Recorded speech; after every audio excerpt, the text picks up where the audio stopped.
We request Mr. Raman Lal Vora, Honorable Minister of State for Youth, Cultural Activities, Government of Gujarat, to kindly deliver a welcome remark. Sir.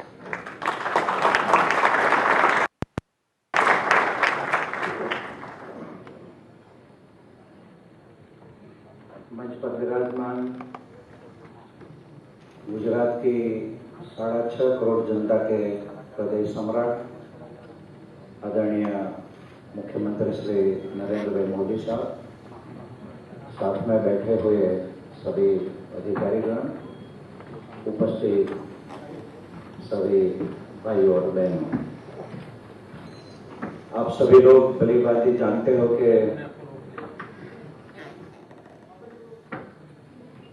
Vibrant Gujarat 2013 का कार्यक्रम आज से आदरणीय मुख्यमंत्री श्री ने शुरू किया। इस वाइब्रेंट गुजरात के कार्यक्रम के तहत युवा मित्र को साथ मिलने का और उनको मार्गदर्शन देने का काम आदरणीय मुख्यमंत्री श्री ने किया है। मैं आदरणीय मुख्यमंत्री श्री का और मंचस्थ सभी अधिकारीगण का और आप सब यहाँ जो बैठे हैं सभी का मैं हृदय से हार्दिक स्वागत करता हूँ। आप सभी लोग जानते हो कि पूरा देश और विशेष करके गुजरात सरकार स्वामी विवेकानंद जी की 150वीं जन्म जयंती मना रहा है। गुजरात सरकार ने इस साल 150वीं जन्म जयंती युवाओं के लिए समर्पित किया है और पूरे एक साल भर युवाओं के लिए कार्यक्रम किया है। आप सभी लोग उद्योग जगत से जुड़े हो, जो भी कोई होता है उनका यही मकसद होता है कि मैं अच्छे पढ़ा लिखूं और मुझे रोजगारी प्राप्त हो। पूरे हिंदुस्तान भर की मैं बात करूं तो गुजरात एक ऐसा प्रदेश है और माननीय मुख्यमंत्री श्री ने हमें ऐसा मार्गदर्शन दिया है कि गुजरात समग्र देश में 8 सालों से प्रथम नंबर पर, अव्वल नंबर पर मित्रों रहा है।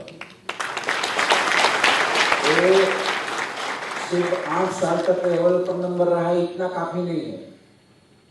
आप लोगों की जानकारी के लिए मैं बता दूं तो पूरे हिंदुस्तान भर में 100 लोगों को रोजगार मिलता है तो उसमें 72% रोजगार अकेले गुजरात में मिलता है।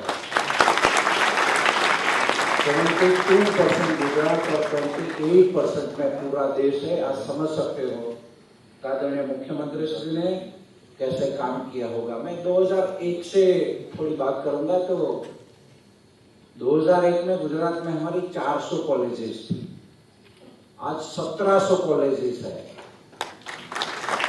2001 में 11 यूनिवर्सिटी थी, आज 44 यूनिवर्सिटीज गुजरात में है। और यूनिवर्सिटी का भी नाम आप सुने तो चिल्ड्रन यूनिवर्सिटी पूरे विश्व में कहीं पर नहीं है, Raksha university, forensic science university, Kamdhenu university, Indian teachers university. मेरा कहने का मतलब है कि पूरे हिंदुस्तान में जहां कुछ भी न हो ऐसी यूनिवर्सिटी शिक्षा के माध्यम से युवाओं को कैसे आगे बढ़े, इसीलिए आदरणीय मुख्यमंत्री श्री ने मार्गदर्शन किया।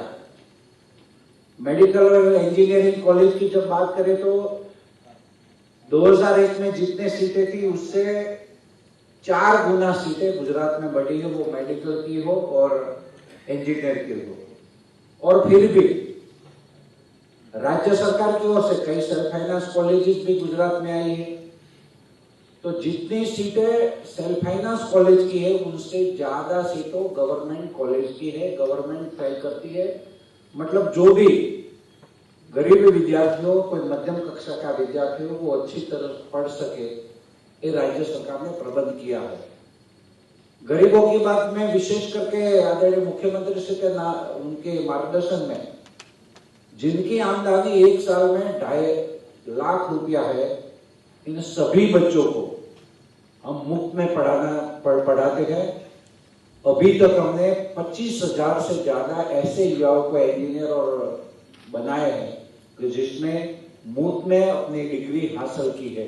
ये अकेला गुजरात सरकार में ही मित्रों हो सकता है। उसके साथ आप जानते हो कि आपको उद्योग धंधा करना है, आपको और देशों में भी जाना है, तो पहले से ही गुजरात के सभी बच्चों की अंग्रेजी थोड़ी बहुत उसमें कमी रह जाती थी। आदरणीय मुख्यमंत्री से अंग्रेजी के माध्यम से और ज्यादा बढ़ावा दिया। स्कोप का कार्यक्रम रहा। उनका यही कहना था कि अंग्रेजी का प्रभाव भी न हो और उनका अभाव भी न हो। मतलब दुनिया का कोई भी यहाँ बैठा कोई भी स्टूडेंट कोई भी देश में जाए तो उस आदमी के साथ आंख में आंख मिलाकर वो बात कर सके, ऐसा गुजरात का निर्माण हो। उनके लिए अंग्रेजी माध्यम का स्कोप का कार्यक्रम रहा है। अभी तक 1 लाख से ज्यादा लोगों ने कैम्ब्रिज यूनिवर्सिटी का प्रमाण पत्र हासिल किया है। ये राज्य सरकार की सबसे बड़ी उपलब्धि है। इस वाइब्रेंट गुजरात के साथ साथ हमारा खेल महाकुंभ जो 2010 से चल रहा है, 18,000 गांव ले लीजिए, 150 शहर विस्तार ले लीजिए, 225 तहसील ले लीजिए, सभी में गांव से लेकर राज्य तक अभी एक खेल महाकुंभ का कार्यक्रम चल रहा है। आपकी जानकारी के लिए जिस युवाओं ने रजिस्ट्रेशन किया है अभी तक उसका आंकड़ा 21 लाख तक पहुंच गया है। मतलब 21 लाख से ज्यादा नौजवान खेल महाकुंभ में हिस्सा लेंगे। उसके साथ आप उद्योग जगत से जुड़े हो। मैंने यहाँ बैठकर कुछ जो सुना, कई बच्चों को ये भी शिकायत होगी कि हमें कुछ धंधा करना है, लोन लेनी है 5 लाख, 25 लाख, 50 लाख। आप लोन तो बैंक देगी लेकिन वो गारंटर भी मांगेगी। वो गारंटर आप कहां से लाएंगे?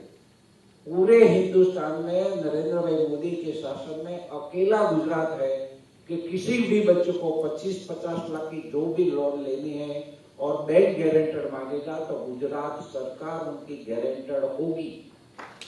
इसका मतलब यही हुआ कि सिर्फ वाइब्रेंट गुजरात का कार्यक्रम 150 जन्म जयंती युवाओं को समर्पित वैसे नहीं है, कई आयाम ऐसे है। आदरणीय मुख्यमंत्री श्री ने ये काम किया है और मैं चाहता हूं कि इस वाइब्रेंट गुजरात के कार्यक्रम के नाते आप जो यहाँ आए हैं पूरे हिंदुस्तान भर में और विश्व में भी उनका मैसेज जाएगा।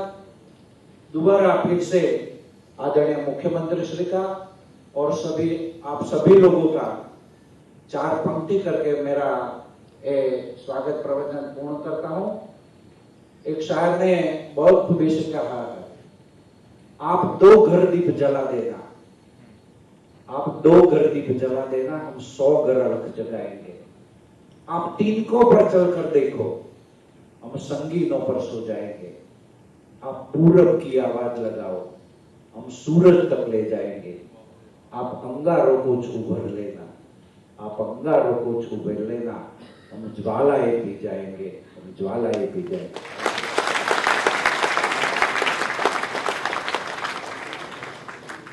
Thank you, Mr. Vora, for such a good welcome address.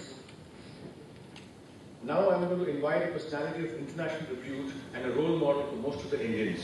Before I invite him, I have a few lines for him. नरों में हो इंद्र, सार्थक नाम करके दिखाया है। कथनी नहीं करनी करो, ये काम करके सिखाया है। मोदी नहीं मोती हो सच्चे, मोदी नहीं मोती हो सच्चे, मातृभूमि सीप के। गुजरात घर जगमगाता तुम्हारे प्रेम दीप से। प्रेरणा के स्रोत जग में, प्रेरणा के स्रोत जग में कर्म की मशाल हो। दुआ है रब से यही, घर घर में ऐसा लाल हो, घर घर में ऐसा लाल हो।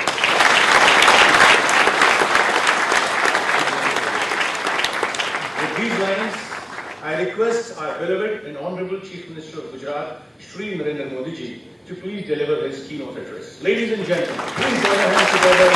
Please welcome Shri Narendra Modi.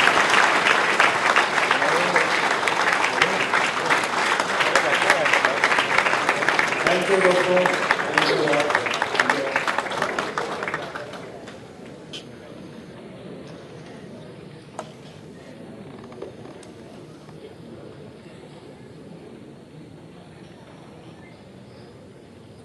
आज सुबह से आप लोग भिन्न भिन्न विषयों पर चर्चा कर रहे हैं। मुझे भी कहा गया कि मुझे आप लोगों को भी जाना है।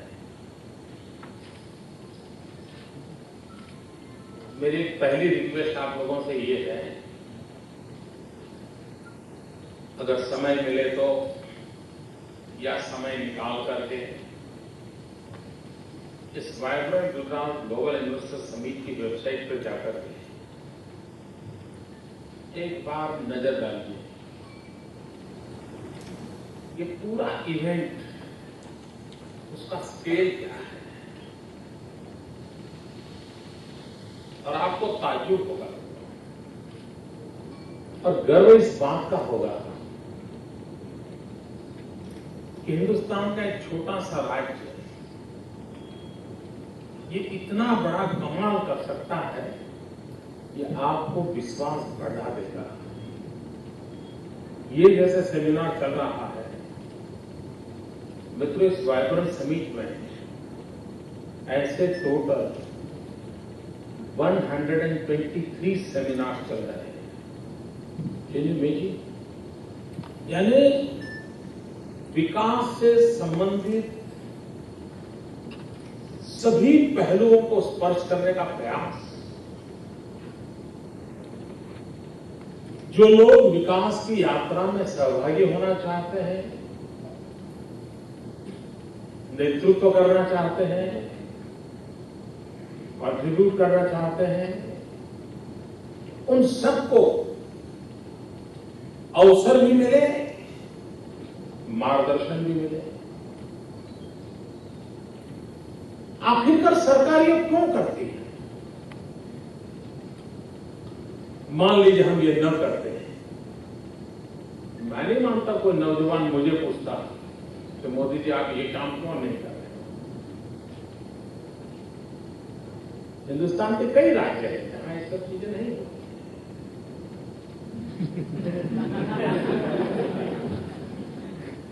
और न होने की कोई शिकायत भी नहीं, क्योंकि ये माना गया है कि ठीक है, तो चलता है चलता है।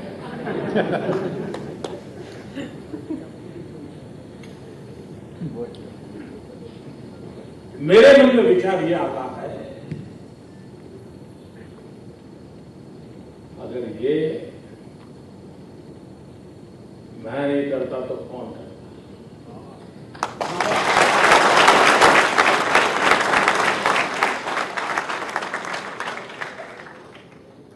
क्यों न करूं?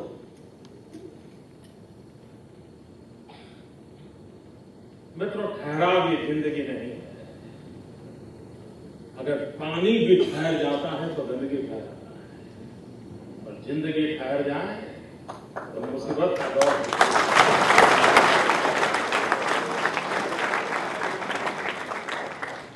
और इसलिए भाइयों बहनों, नौजवान मित्रों, हमें गति चाहिए, हमें प्रगति चाहिए। हम जहां थे वहां से कुछ आगे बढ़े। हमारी सोच का जो दायरा था उससे हम और खुले और देखें दुनिया को।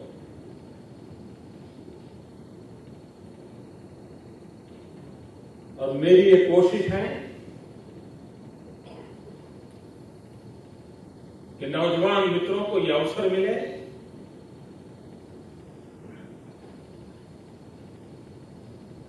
उसको अपने पंख फहराने का मौका मिलना चाहिए,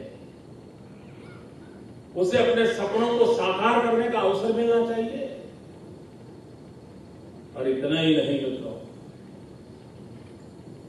जिनको अभी सपने आने बाकी हैं, उनको सपने संजोना भी सिखाना चाहिए।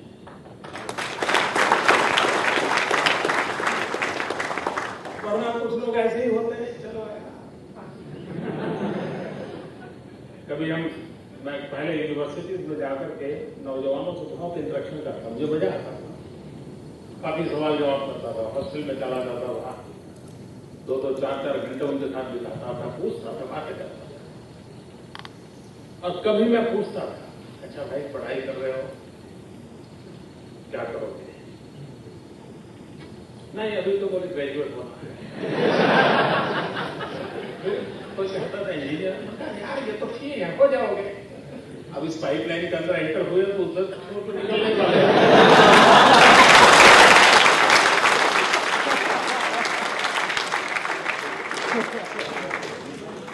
कोई जल्दी से निकलेगा, कोई देर से निकलेगा।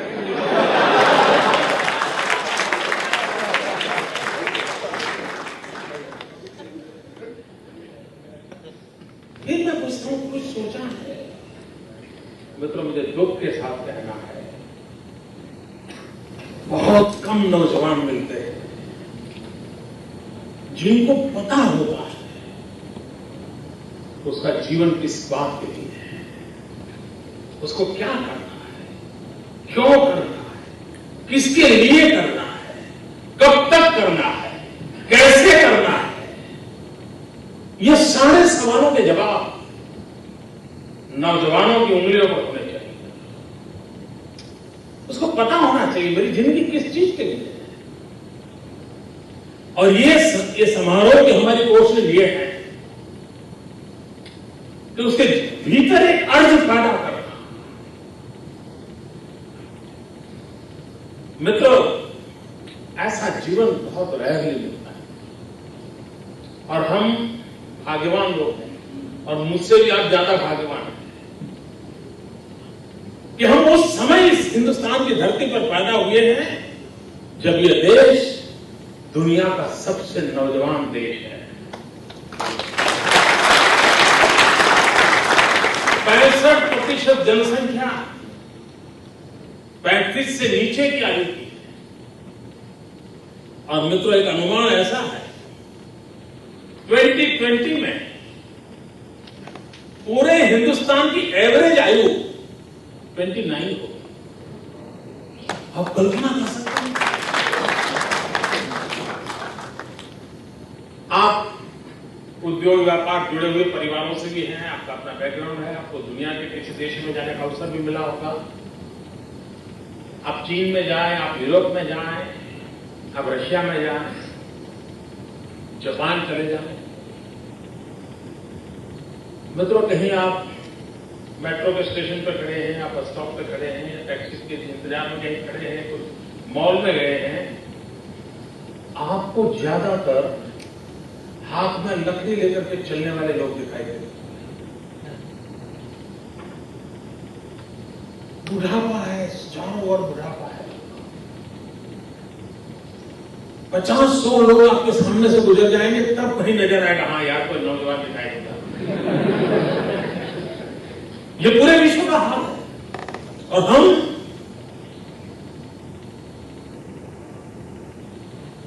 इतने युवा देश है मित्रों, और इसलिए हम लोगों के सपने उस स्केल के होने चाहिए। पूरे विश्व में एक बहुत बड़ा वैक्यूम पड़ा है, उस वैक्यूम को भरने का सपना हमारे मन में हो सकता है। अगर एक बार जीवन में इस प्रकार के सपने होते हैं हम बहुत कुछ कर सकते हैं। और मित्रों, ये एंटरप्रेन्योरशिप जो है कुछ जीवन में कर दिखाने के लिए कोई जरूरी नहीं है आपको IIM से डिग्री चाहिए।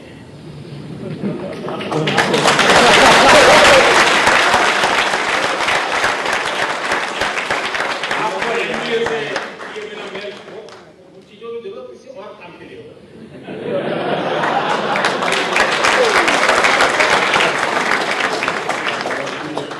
तो ये जब दुनिया के सामने परिचय करवाते हो तो फिर ऐसा न लगे कि भाई लोग पूछे, सब अपना अपना क्वालिफिकेशन बताते हो और आपको नीची मुंडी देखनी पड़ेगी। तो लगता है यार हमारे पास ये कागज बहुत अच्छा हो। मैं तो जिंदगी उस कागज के नौ से सफर नहीं से पूरी गई।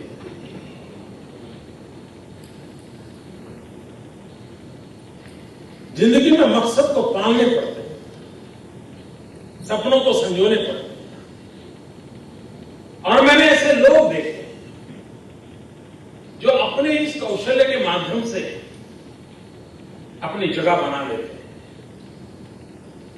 मैं वर्षों पहले बड़ौदा में काम करता था। सार्वजनिक जीवन में, सामाजिक क्षेत्र में काम करता था।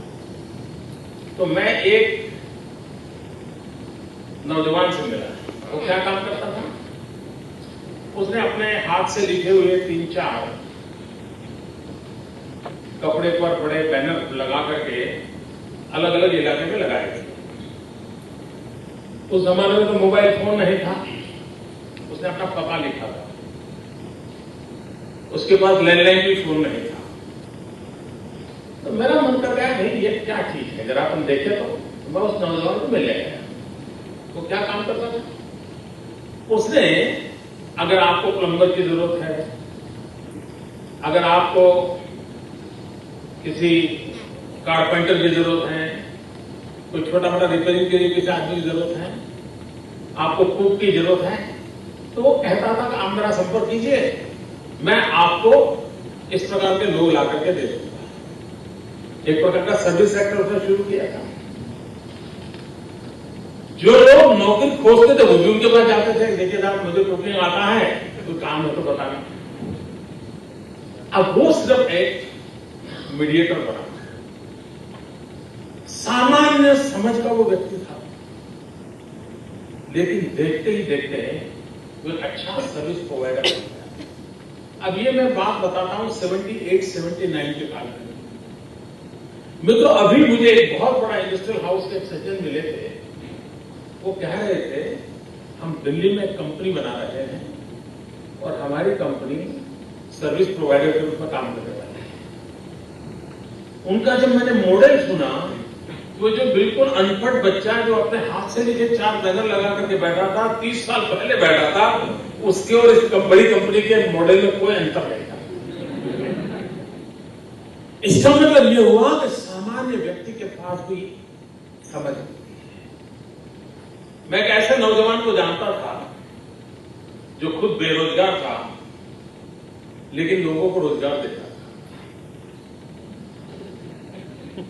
उसने क्या किया, 1 रुपए की मेंबरशिप, 1 रुपया 12 रुपया मैं जाए आप देखो, ये भी कोई 35-40 साल की पहले की घटना, शायद 5 रुपए की मेंबरशिप लेता था। जिसको रोजगार चाहिए वो उसके यहां अपना रजिस्ट्रेशन करवाता था। वो क्या करता था, जितने भी प्रकार के अखबार निकलते हैं सब अखबार खरीदता था। जितने भी रोजगार के मैगजीन निकलते थे वो मुझे करता था, और फिर बैठ करके कटिंग करके बाइफरकेट करता था कि टीचर्स की जॉब की कहां कहां संभावनाएं पड़ी है, क्लार्क कहां चाहिए, ड्राइवर कहां चाहिए, ये सब अखबारों से इकट्ठा करता था। और जो उसके हम मेंबर हुए थे, जिसका क्वालिफिकेशन था, उसको वो कहता था कि साल में मैं आपको 6 पोस्टकार्ड लिखूंगा। तो वो उनको पोस्टकार्ड लिखता था कि फलाने दिन के फलाने अखबार में ये एडवर्टाइजमेंट आई है, इतने नंबर के पेज पर है, आप अप्लाई कीजिए, आपको नौकरी की संभावना है। इतना ही काम करता था। मित्रों, उसकी मेंबरशिप इतनी थी और उसकी अपना रोजगार इतना बढ़िया चलता था। कहने का तात्पर्य यह है मित्रों कि अगर कहीं से कोई शुरू करे और जब कुछ काम शुरू करते हैं तब मित्रों सोचने की जरूरत नहीं है कि काम कोई बड़ा है या छोटा है।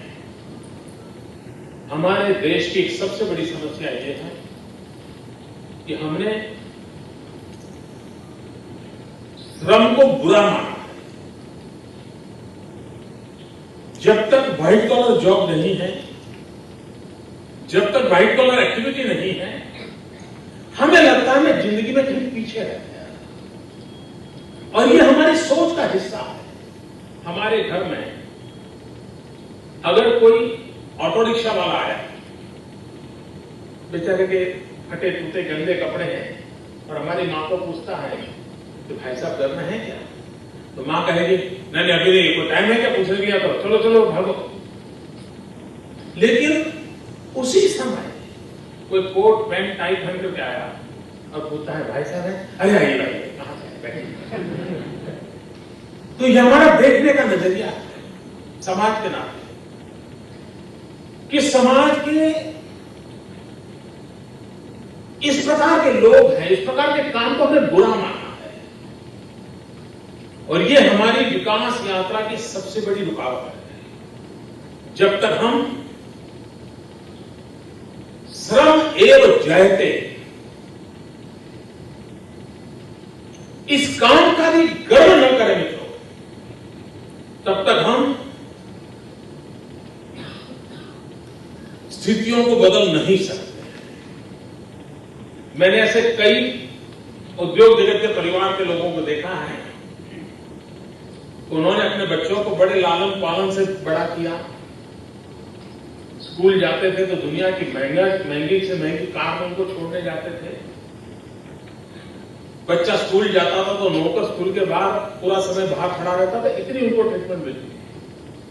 लेकिन जब वो बच्चा पढ़ाई पूरी की तो उसके माँ बाप ने क्या किया, उनके उद्योग का जो सबसे छोटा काम था वो उसको दिया और कहा जाओ तुम चेन्नई जाओ और सामान्य एक वर्कर की तरह वहां जाके काम करो, सीखो, 3 महीना 6 महीना सीखो। अगर फार्मास्यूटिकल कंपनी है तो उसने अपने बेटे को बता दिया कि जाओ तुम सेल्समैन का काम करो, पहले तुम जाकर के दवाइयां बेचो, देखो दुनिया कैसी है। यानी बड़े बड़े परिवार भी अपने बच्चों का अगर सही मोल्डिंग करना है तो बिल्कुल सामान्य काम उससे करवाते हैं, सिखाते हैं, दिखाते हैं और खुद अनुभव करके वो बड़ा बनता है। और इसलिए मित्रों, जब तक हम हर कार्य के प्रति गर्व का अनुभव नहीं करते, उसकी प्रतिष्ठा को स्वीकार नहीं करते, तब तक हम मित्रों सफल नहीं हो सकते। एक छोटी सी घटना जो मेरे मन को आज भी छू रही है कि एक एंटरप्रेन्योर क्वालिटी क्या होती है। मैं एक बार ट्रेन से सफर कर रहा था, यह घटना भी 40-45 साल पुरानी है। एक अपाहिज लड़का चल नहीं पाता था, हाथ के बल पे चलता था। वो हमारे ट्रेन के डिब्बे में घुसा और वो बूट पॉलिश करता। अब बूट पॉलिश करवाने एक बात होती है, कई लोग करते हैं। इसकी विशेषता ये थी कि उसने रिक्वेस्ट की, मैं जूतों को पॉलिश कर दूंगा। अब हम तो उस बैकग्राउंड के नहीं थे कि जूतों की पॉलिश को साल में एक बार भी नसीब हो, लेकिन हमारे बगल में जो सचिन बैठे थे उनका मन कर गया तो उन्होंने उसको पॉलिश, जैसे उसको कहा हाँ चलो भाई करो, उस बच्चे ने क्या किया, अपने थैले में से उस दिन का टाइम्स ऑफ इंडिया निकाला और वो टाइम्स ऑफ इंडिया उसके हाथ में दे दिया और उस पर उसने अपने तरीके से आपकी यात्रा शुभ हो, आपका दिवस शुभ हो, ऐसे 2 अच्छे शब्द लिखे थे। अब वो जब टाइम्स ऑफ इंडिया तो उसने कहा यार मैं टाइम्स ऑफ इंडिया लेने जाता तो 50 पैसे का था, ये 25 पैसे में पॉलिश करता है, 50 पैसे का टाइम्स ऑफ इंडिया पढ़ने के लिए देता है। अब देखिए मित्रों, ये उसकी एंटरप्रेन्योरशिप है, ये उसकी बिजनेस की क्वालिटी है। यानी एक बूट पॉलिश करने वाला, जूता पॉलिश करने वाला नौजवान भी ये समझता था कि मेरे क्लाइंट को कैसे सेटिस्फाई, मेरे क्लाइंट को कैसे एंगेज करना। अब मैं नहीं मानता हूं कि किसी क्लास के अंदर पढ़ाई होती है। अगर हम दुनिया को ढंग से ऑब्जर्व करते हैं, दुनिया को समझने की कोशिश करते हैं, तो हमें भी बहुत कुछ सीखने को मिलता है। लेकिन अगर हम ये सोचे यहां वो 2 साल में इतना बड़ा बन गया, मैं तो नहीं बना सकता, और अगर मैं शॉर्टकट ढूंढने जाऊंगा तो क्या होगा।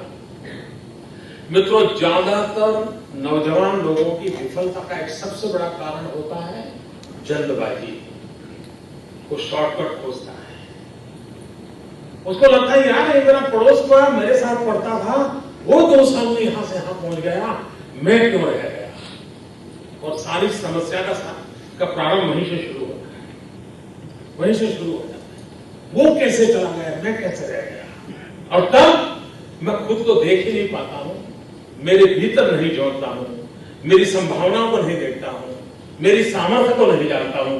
मुझे 24 घंटे वही दिखाई देता है। देखो यार, पहले तो उसके पास साइकिल थी, गाड़ी आ गई, देखो यार अब तो उसके नौकर आ गए, देखो यार उस स्कीम के अंदर बहुत बड़ा बंगलो ले रहा है, अरे देखो यार उसके बंगलो में तो स्विमिंग बात है। यानी उसके दिमाग के अंदर यही चलता रहता है। मित्रों, जिस पल जिंदगी इस प्रकार से कंपैरेटिव बन जाती है, किसी के रेफरेंस में जिंदगी जीने की आदत लग जाती है, तब हम अपनापन खो देते हैं। और जब अपनापन खो जाता है मित्रों, फिर जिंदगी के लिए सारे रास्ते धुंधले हो जाते हैं। बहुत मुश्किल से रास्ता खोज पाता है। और इसलिए आवश्यक है कि हम उन सारी समस्याओं से दूर अपने आप को कैसे रखें, अपने व्यक्तित्व की पहचान के लिए बहुत आवश्यक होता है। मित्रों, कभी कभी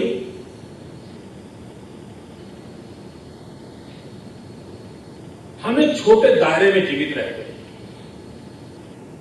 हमारे 2-4 दोस्त होते हैं, सफल भी होते हैं, ज्यादातर उन्हीं का हम देखते रहते हैं। हम कभी अपने दायरे से बाहर नहीं जाते हैं। मैं आप सब नौजवानों को आग्रह करूंगा, आप में से ऑनलाइन की दुनिया से जुड़े होंगे, दुनिया में क्या बदलाव आ रहा है सब जानते होंगे। लेकिन मित्रों, हर बार कोशिश करनी चाहिए कि आपका अपना एक निजी सर्कल है, उसके सिवाय कोई हर साल 12-15 ऐसे सर्कल है जहां आप जाते हैं, बैठते हैं, 2 घंटे बात करते हैं, उनको सुनने समझने की कोशिश करते हैं। मैं तो इन सेमिनारों में जितना आपको जानने को मिलता है, उससे ज्यादा उस अपने सहमना लोग जो होते हैं, सहमना, उन सहमना लोगों के बीच बातें करने से हमें प्राप्त होता है, और वो हमारी पूंजी बन जाता है। उसमें से कोई चीज हमारे काम आ जाती है। तो कई लोग मुझे कहते हैं, मोदी जी आप सरकार चलाते हैं, ये रोज नई नई चीजें कहां से लाते हैं? ये रोज नई नई योजना कहां से लाते हैं? मैं आज सीक्रेट बता देता हूं। मैं जब लोगों से मिलता हूं, बातें करता हूं, तो बातें करते करते करते मुझे कोई चीज बात हो जाती है। हाँ यार, वो तो सोच रहा है लेकिन इसका ये रूप भी हो सकता है। और फिर मैं अपना दिमाग उसमें लगाता रहता हूं, फिर मैं अक्सर उसे डिबेट करता हूं, और फिर वो स्कीम का रूप लेता है। और जब मैं लॉन्च करता हूं तो पूरे हिंदुस्तान में चर्चा होती है, मोदी जी ये कहां से लाए ये ज्योति ग्राम योजना। आप देखिए मित्रों, एक छोटा सा परिवर्तन में कितना बदलाव आता है। जब मैंने ये मन में सपना देखा कि मुझे गुजरात के गांव को 24 घंटे बिजली देनी, और जब मैंने मेरे अफसरों के सामने रखा, तो मित्रों मैं इतना परेशान हो गया, वो हंसने लगे मेरे से। ये क्या, ये असंभव बातें कर रहा है, 2000 मेगावाट शॉर्टफॉल है, कैसे होगा? मैंने कहा भाई देखिए, हमें टेक्निकल सोल्यूशन होना चाहिए, और भगवान की कृपा देखिए, मैं तो कोई इंजीनियर कुछ होने नहीं लेकिन मुझे सुझाव, और मैंने उनको बताया, मैंने कहा हम गांव का फीडर और खेत का फीडर अलग क्यों नहीं करते हैं? माने नहीं। मैंने लिखित ऑर्डर किया, माना नहीं, और कोई आरटीए में पूछेगा तो हैरान हो जाएगा। मित्रों 50 किलो की फाइल है वो, और मेरा डिपार्टमेंट मुझे मना कर रहा है, मैं कहता हूं करो। डिपार्टमेंट कहता नहीं हो सकता है, 2000 मेगावाट शॉर्टफॉल है। मैंने कहा क्यों नहीं हो सकता है, दुनिया बदल रही है जी। फिर भी मित्रों मुझे बताना है, मेरी सरकार ने मेरी बात को नहीं माना। और ये अफसर लोग इतने कुशल होते हैं जी, आपको पता तक न चले वो कैसे ना बोलता है।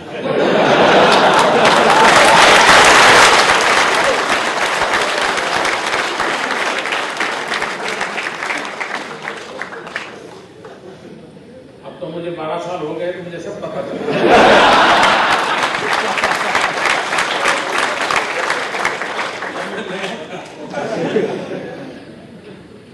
आखिरकार मैंने एक कोऑपरेटिव सोसाइटी को हाथ में लिया। मैंने कहा यार तुम एक कोऑपरेटिव सोसाइटी का ये 40-50 गांव में संबंध है, क्या तुम मेरा काम कर सकते हो क्या? तो मैंने उसको समझाया। बोले कितना खर्चा होगा? मैंने कहा 20 करोड़ रुपया खर्चा होगा। बोले अगर सरकार मुझे खर्च करने की परमिशन देती है तो कोऑपरेटिव में कुछ खर्च से ज्यादा खर्च करने की अनुमति नहीं होती। इतना अगर आप करवा देते हो तो मैं रिस्क लेने को तैयार। मैंने सरकार से उसको 20 करोड़ रुपया खर्च करने की अनुमति दी कोऑपरेटिव सोसाइटी के पैसे थे। और ऊंझा तहसील में 45 गांवों में मैंने सबसे पहले ज्योति ग्राम का पायलट प्रोजेक्ट किया, सरकार की मर्जी के खिलाफ। और फिर मैंने मेरे अफसरों को कहा, जाइए मुझे मॉनिटरिंग करके दिखाइए, देख टू डे क्या होता है। सब वो हैरान हो गए अफसर। पहले से ज्यादा लोग बिल देने लगे, बिजली की खपत बढ़ने लगी। गांव के अंदर महिलाएं इंतजार करके बैठी थी कि बिजली आ जाए तो वॉशिंग मशीन लाएंगे, बिजली आ जाए तो टीवी लाएंगे, बिजली आ जाए तो फ्रिज लाएंगे। तो बहुत बड़ा मार्केट वहां खड़ा हो गया। तो ये सारी चीजों में जब एनालिसिस किया और सब मैंने सरकार के सामने रखा तो लोगों को लगा, हाँ भाई ये तो करने जैसा है। और फिर जो मेरी सरकार ने सारे अफसरों ने इस काम को उठा लिया, उन्हीं को क्रेडिट जाती है। शुरू में उनके मन में था सब नहीं हो सकता, और उनका काम है, उनको जो लगता है वो सत्य बताना उनका काम है, उन्होंने बताया मुझे। लेकिन बाद में 1000 दिन के अंदर इतना बड़ा अभियान चलाया मित्रों, आज गुजरात 24 घंटे 3 फेज अनइंटरप्टेड पावर वाला चल रहा है।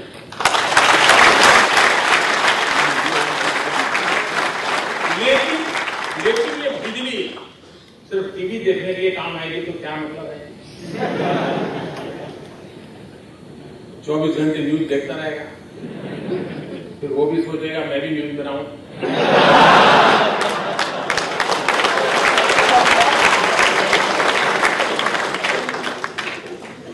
लेकिन कुछ लोगों को विचार आया, मुझे सुना है मित्रों, चीजें कैसी बदलती है। गांधीनगर जिले का एक गांव है, वे मिर्ची की खेती करते हैं। अब एक बार मिर्ची की फसल इतनी ज्यादा हुई कि मिर्ची के दाम गिर गए और किसान की मुसीबत हो गई। अगर कम फसल हुई तो भी घाटे में, और ज्यादा फसल हुई तो भी घाटे में, क्योंकि दाम गिर जाता है। तो उस समय उस गांव में सभी खेतों की जितनी भी मिर्ची पैदा हुई, वे मिर्ची अगर वो बेचते तो मुश्किल से उनकी इनकम 3 लाख रुपया होती। पूरे गांव की इनकम 3 लाख। अब गांव साल भर कैसे गुजारा करता? उसी समय ये ज्योति ग्राम योजना आई थी। तो गांव के कुछ समझदार लोग इकट्ठे हुए, उन्होंने कहा अपन इस बार की हरी मिर्ची बेचेंगे नहीं, हम इसको लाल मिर्च होने देंगे। शहर के कुछ लोगों को ऐसा लगता है कि लाल मिर्च पैदा होती है।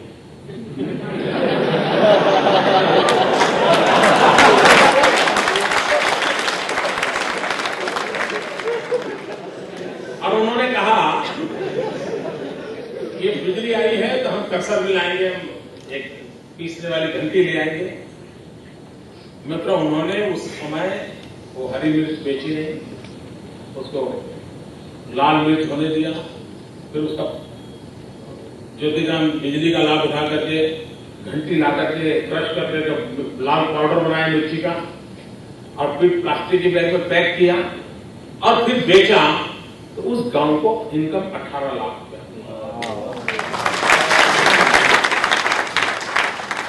अब यही चीज किसी नटी के हाथ में पकड़ा देते तो हो सकता था वो 36 लाख में बिकती। एक्ट्रेस किसी ने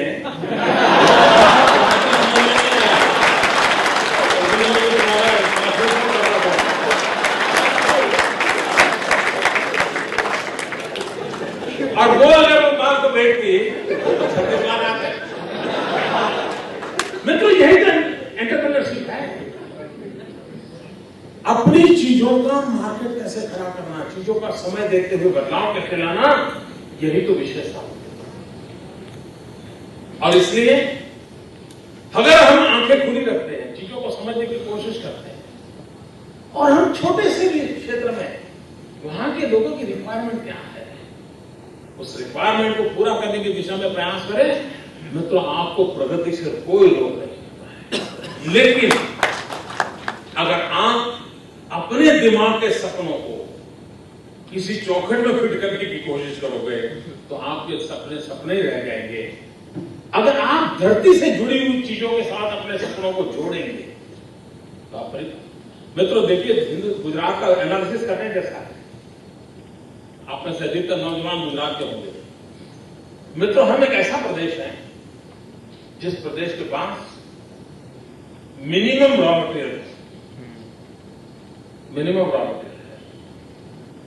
अब जैसे आयरन ऑर, हमारे पास आयरन ऑर नहीं है, लेकिन स्टेट का कमाल देखिए, हम सबसे ज्यादा स्टील उत्पादक स्टेट है। और यही कौशल्य की कीमत होती है। हमारे पास कोयला नहीं है, लेकिन सबसे ज्यादा बिजली पैदा करने वाले राज्य हम। मित्रों, मैं हैरान हूं कि कुछ चीजें क्यों हुई नहीं। देखिए, गुजराती आर बेस्ट टूरिस्ट,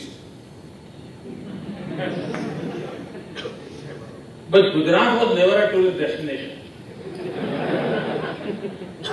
अब देखिए कितना बड़ा कॉन्ट्रास्ट है।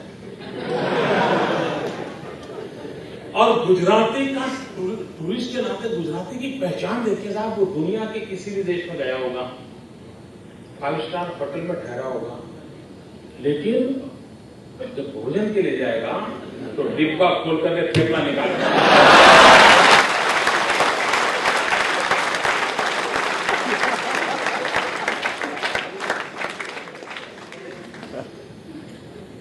मित्रों, जिस राज्य के टूरिस्ट का ये टेम्परामेंट हो, राज्य का टूरिस्ट डेस्टिनेशन नहीं है।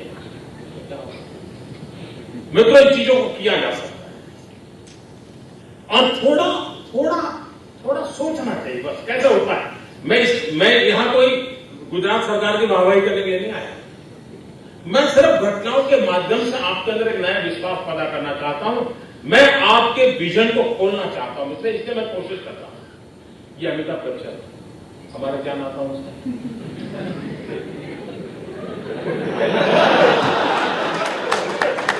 ये गुजराती है क्या? नहीं है। गुजरात में उनकी रोजी रोटी है क्या? नहीं है। वे मूलतः कांग्रेस थे। राजीव गांधी परिवार से जुड़े हुए हैं। वो कांग्रेस पार्टी के एमपी थे, लेकिन किसी कांग्रेस सरकार को उनका सही उपयोग क्या है मालूम नहीं।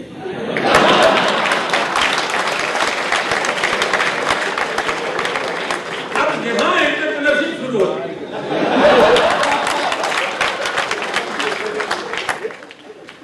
एक बीजेपी का व्यक्ति कांग्रेस के पूर्व एमपी को उठा के ले आता है और वो घर घर जाकर के कहता है कुछ दिन तो गुजारा।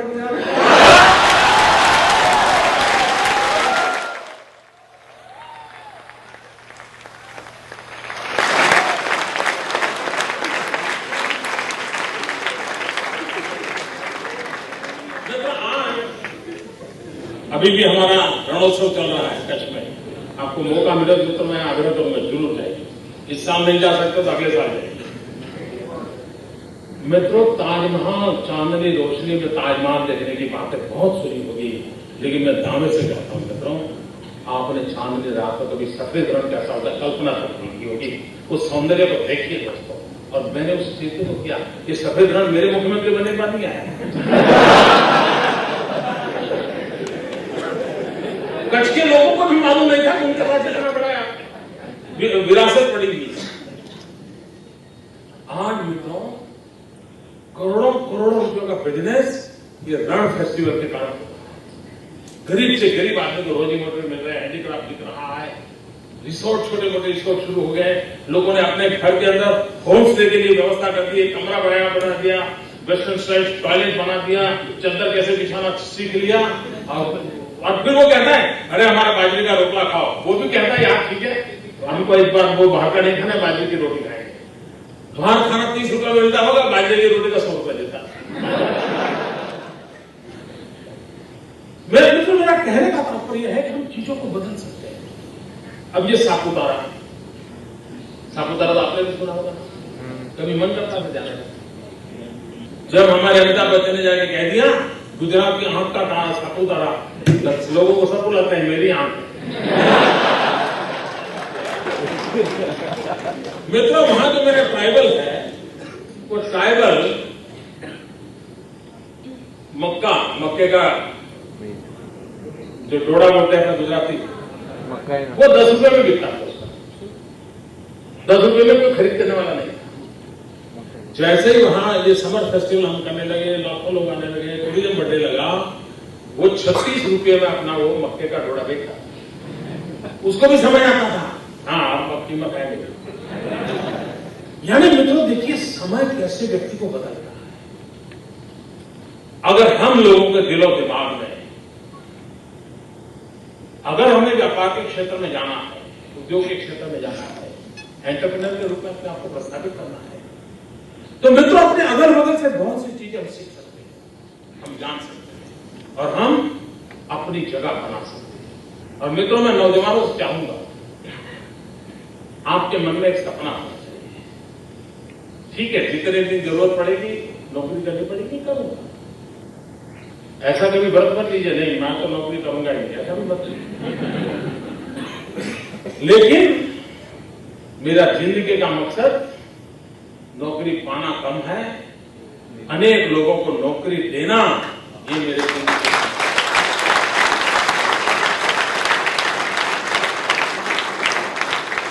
मैं कोई ऐसी व्यवस्था, ऐसे काम को खड़ा करूंगा ताकि मैं कईयों की रोजी रोटी देने का कारण मैं बन सकूं। अगर मित्र इन सपनों को देकर के आप चलते हैं, मुझे विश्वास है आप भी अपने जीवन में सफल हो सकते हैं। और मित्रों जमाने चले गए कि किसी बड़े घराने के लोग ही उद्योग करते हैं, वे तो आजकल मिलियनर की संख्या बढ़ती चली जा रही है। जिसके जीवन पर कुछ नहीं है वो अपनी जिंदगी को बना सकते हैं। मैं तो व्यापार के क्षेत्र में गया नहीं, उद्योग के क्षेत्र में मुझे कोई लेना देना, मुझे इंटरेस्ट नहीं है, लेकिन मैं जहां गया हूं ये मेरा फैमिली बिजनेस नहीं है।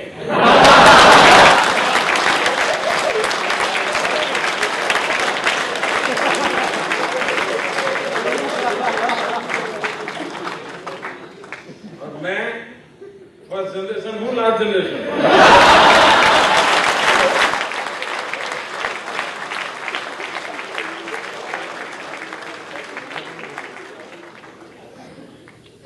क्या संकट नहीं आए होंगे, क्या कठिनाइयां नहीं आई होगी, क्या लोगों ने निराश नहीं किया होगा, क्या सब कुछ हुआ होगा मित्रों।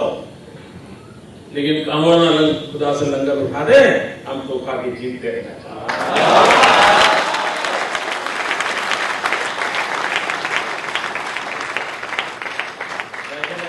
कभी बोलता नहीं हूं, लेकिन अब तो 2 लोग बोलती है तो मुझे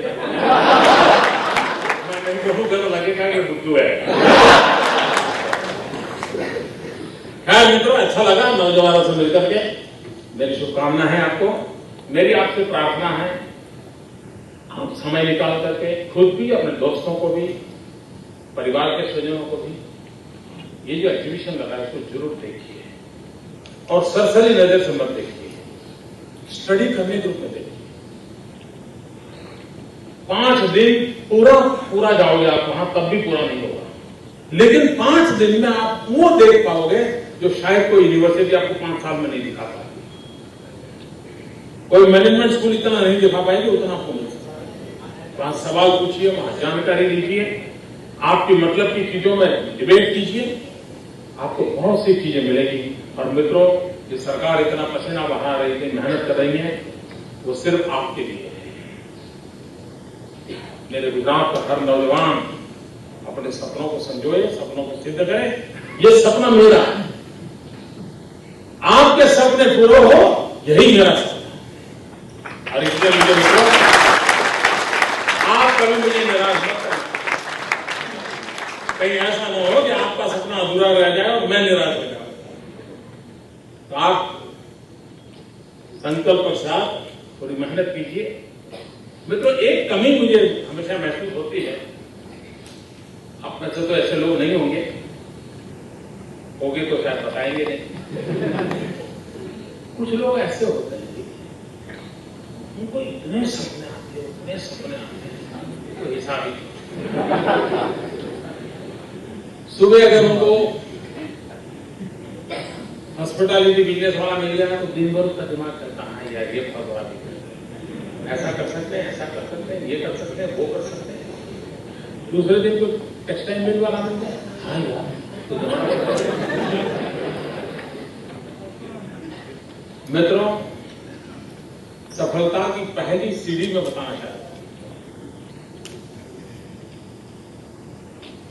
पहले तो आपके जितने भी सपने, उसमें से जितना डिलीट कर सकते हो करते चलो। लोग जोड़ते चलते, मैं डिलीट करने के लिए बोल रहा हूं।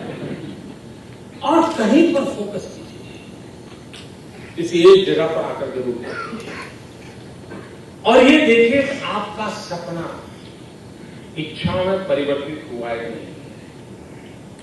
ये आपको जानना होगा कि आपका सपना आपकी इच्छा में परिवर्तित होना चाहिए। और मित्रों, सिर्फ इच्छा से काम नहीं होता, आपको लगातार साधना करनी पड़ती है और इच्छा को संकल्प में परिवर्तित करना होता है। जब तक सपना इच्छा नहीं बनता है, जब तक इच्छा संकल्प नहीं बनती है और जब तक संकल्प के साथ आपका पसीना नहीं मिलता है मित्रों, तब तक सिद्धि संभव नहीं होती है। और इसलिए मेरा आग्रह है मित्रों, रोज नए सपनों देखोगे तो लोग कहेंगे दिन रात सोने वाला इंसान है, इसलिए सपने देखता रहता है। अगर आप इच्छाएं बदलते रहोगे तो लोग कहेंगे यार छोड़ो, वो तो तरंगी आती है, तरंग करता रहता है, रोज नए तरंग करता रहता है। और इसलिए मित्रों, सिद्धि को ही प्राप्त कर सकता है जो इच्छाओं को संकल्प में परिवर्तित करता है, जो संकल्प को परिश्रम का अभिषेक करता है, वो सिद्धि को प्राप्त करता है। आपको भी मेरी शुभकामना है कि आप परिश्रम में कभी भी कोताही न बरसें। जीवन में जितना भी कष्ट उठाना पड़ता है उठा लीजिए। तो कुछ ही समय होता है जब कष्ट उठाना होता है, बाकी तो जिंदगी अपने आप के आगे बढ़ती चली जाती है और आप मौत से आगे बढ़ सकते हो। मेरी आप सबको बहुत बहुत शुभकामनाएं। धन्यवाद।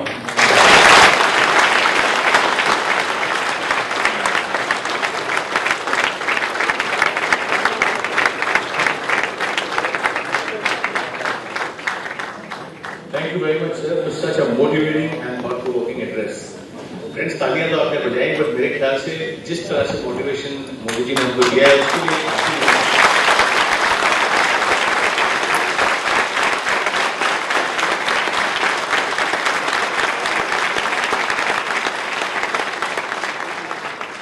मोदी जी ने इतने सरल तरीके से बता दिया है कि जीवन का मकसद आप कैसे डिसाइड करें। एक ही जगह खुदाई करेंगे तो कुआं बनेगा, पानी निकलेगा।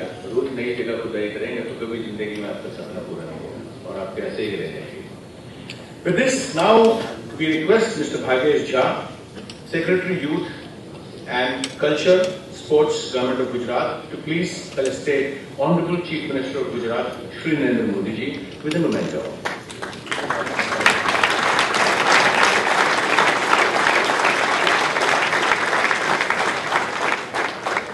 We now request Ms. Anupama Arya to felicitate Mr. Raman Lal Gora, Honorable Minister, Tourism and Industries.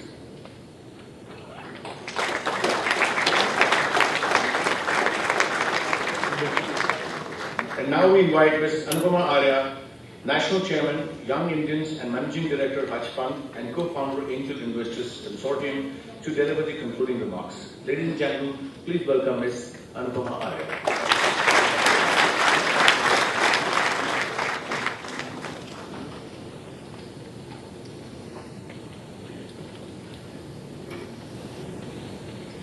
Honorable Chief Minister, Minister Vora, all dear friends,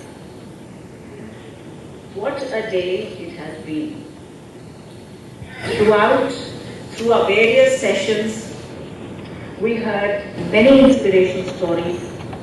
We heard tips, suggestions, ways to go about with our businesses, how to create local and global ways, what are the issues with the family business, and many, many such topics.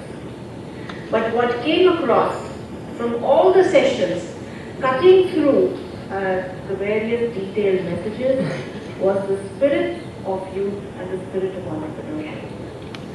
We are a force, my friends. We realize it, maybe partially, maybe we are just beginning to find our voice as we see. But we have the potential to change this world, to be innovative, to think out of the box, to drive forth with energy and enthusiasm, which may be missing other places, to think through of new ways of solving old problems because they are unique to us, because we are in the middle of it, because we can experiment. And we together can stand with businesses, with governments, to be the change that we want to see happen in society someday. And in this environment, with this spirit, when the energy of the place, when the wonderful infrastructure, when the environment that can be created to foster entrepreneurship is emerged, then we have the world is, anything is possible. The sky is the limit. I think that is where magic happens. And if this is the beginning for that magic to unfold, and we saw that in very small measure, we got a very wonderful, inspirational message from the Chief Minister, telling us there are hard realities. Perhaps we rush too much. Perhaps we compare ourselves with others.